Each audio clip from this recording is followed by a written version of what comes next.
Hi everyone, welcome to our YouTube channel keep it simple. आज के video में हम बात करेंगे भारत के फॉरेन एक्सचेंज रिजर्व्स के बारे में, जो कि पिछले वीक के मुकाबले 2.2 बिलियन यूएस डॉलर से कम होकर के अब 570 बिलियन यूएस डॉलर रह गया है। एक बार के लिए सितंबर 2021 में ये 642 बिलियन यूएस डॉलर तक पहुंच गया था, तो वहां से अब ये 72 बिलियन डॉलर कम हो चुका है। और अगर हम हाल फिलहाल के लोएस्ट की बात करें तो नवंबर 2020 में, यानी कि लगभग 20 महीने पहले, इससे कम फॉरेन एक्सचेंज रिजर्व हुआ करता था भारत के पास, जब भारत के पास 568 बिलियन का फॉरेन रिजर्व था। उसके बाद वो बढ़ते बढ़ते 642 बिलियन तक गया और अब कम होते हुए 570 बिलियन डॉलर रह गया है। तो आज के वीडियो में हम इस टॉपिक को डिटेल में डिस्कस करेंगे। और आगे बढ़ने से पहले अगर आपने अभी तक चैनल को सब्सक्राइब नहीं किया है तो प्लीज सब्सक्राइब करके हमें मोटिवेट कीजिए। और अब अगर बात की जाए लेटेस्ट डेवलपमेंट की, तो जो 19 अगस्त को भारत के फॉरेन एक्सचेंज रिजर्व का डेटा रिलीज किया गया है, ये डेटा 12 अगस्त से रिलेटेड है, क्योंकि एक वीक के लैग पे ये डेटा रिलीज किया जाता है।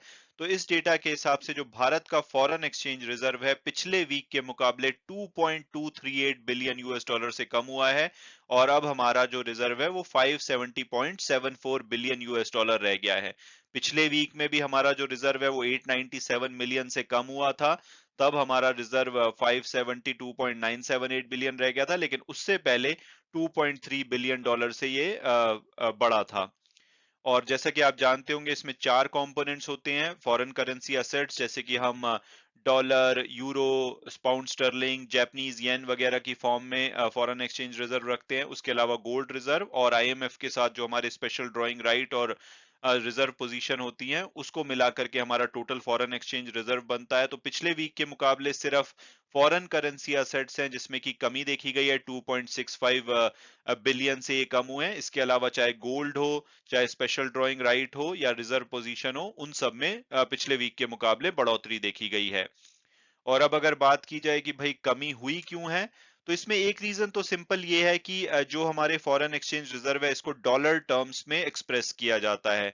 और अगर जैसे दूसरी करेंसी में भी हम अपनी फॉरेन रिजर्व रखते हैं, मेनली यूएस डॉलर में रखते हैं, लेकिन इसके अलावा पाउंड स्टर्लिंग, यूरो और जापानीज येन में भी थोड़ा बहुत रिजर्व रखा जाता है। और अगर वो करेंसी वीक होती है तो हमारा रिजर्व अपने आप कम हो जाता है, और अगर वो करेंसी स्ट्रांग होती है तो हमारा रिजर्व अपने आप बढ़ जाता है। तो अगर हम पिछले एक वीक की परफॉर्मेंस देखें तो यूरो हो, जीबीपी हो या जेपीवाई, जिसमें कि हम अपना मेनली फॉरेन एक्सचेंज रिजर्व रखते हैं अदर देन यूएसडी, तो ये तीनों करेंसी वीक हुई हैं यूएसडी के मुकाबले में, जिसकी वजह से हमारा जो फॉरेन एक्सचेंज रिजर्व है पिछले वीक के मुकाबले कम हुआ है।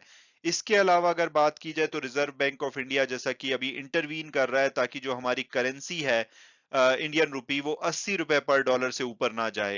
क्योंकि एक बार के लिए 80 रुपए के ऊपर चली गई थी, लेकिन उसके बाद कोशिश करके इसको 79 से 80 के बीच में रखा जा रहा है। तो उसके लिए भी आरबीआई क्या कर रहा है कि वो फ्यूचर मार्केट वगैरह में जो डॉलर बेच रहा है, ताकि हमारी करेंसी को इतना ज्यादा गिरने से बचाया जा सके। और रशिया ने जब से यूक्रेन के साथ कन्फ्लिक्ट स्टार्ट किया है, उसके बाद 25 वीक हुए हैं इस कन्फ्लिक्ट को होते हुए, और उसमें से 19 वीक ऐसे हैं जिसमें कि हमारा रिजर्व गिरा है।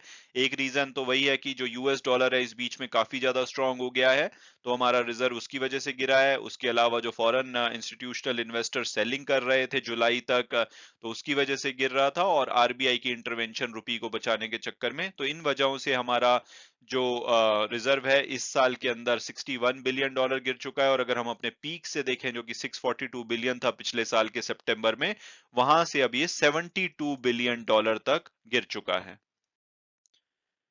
हालांकि जो हमारे रिजर्व में एक बहुत बड़ी कमी आई थी, वो इसलिए था कि हमारी जो स्टॉक मार्केट है उसमें से फॉरेन इंस्टीट्यूशनल इन्वेस्टर लगातार अपना जो स्टॉक्स हैं वो बेच रहे थे। वो क्या कर रहे थे, वो इंडियन रुपी में इन स्टॉक्स को बेचते थे, फिर उसको डॉलर में कन्वर्ट करा रहे थे और फिर अपने कंट्रीज में लेकर के जा रहे थे। तो उस वजह से हमारा जो रुपी है वो लगातार प्रेशर में था।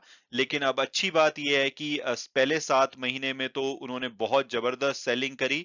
यानी कि जैन से जुलाई 2022 का डेटा देखें तो लगभग 2,75,000 करोड़ रुपए का जो स्टॉक्स हैं और उन्होंने अपने जो शेयर्स हैं वो बेचे हैं।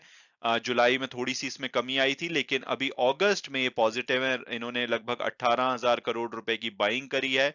तो इसकी वजह से जो फॉरेन एक्सचेंज रिजर्व पे हमारे प्रेशर था वो थोड़ा हल्का हुआ है। अगर ये बाइंग कंटिन्यू रहती है तो आप देखेंगे कि जो फॉरेन एक्सचेंज रिजर्व है आने वाले टाइम में इंप्रूव भी होता हुआ दिख सकता है।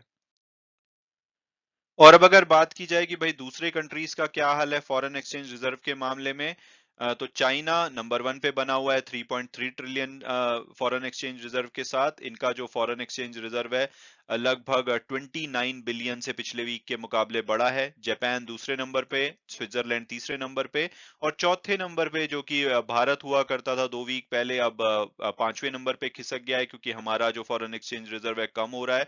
और वहीं रशिया का जो फॉरेन एक्सचेंज रिजर्व है वो इंप्रूव हो रहा है। तो अब 580 बिलियन के साथ रशिया चौथे नंबर पे और भारत 5वें नंबर पे। लेकिन अभी भी जो हमारा फॉरेन एक्सचेंज रिजर्व है 570 बिलियन का, उसको काफी स्ट्रांग माना जाएगा। क्योंकि अगर हम अपने जो नेबरिंग कंट्रीज हैं उनके बारे में देखें तो श्रीलंका को आपको पता ही है कि 1 बिलियन का भी फॉरेन रिजर्व उनके पास नहीं बचा है। और पाकिस्तान के पास सिर्फ 7.8 बिलियन का रिजर्व है लेटेस्ट डेटा के हिसाब से। और बांग्लादेश जो खुद भी स्ट्रगल कर रहा है, उनके पास लगभग 40 बिलियन का फॉरेन एक्सचेंज रिजर्व बचा है। मैं उम्मीद करता हूं कि आपको ये वीडियो पसंद आया होगा और आपने कुछ नया जाना होगा। Thanks so much for watching the video and God bless you all.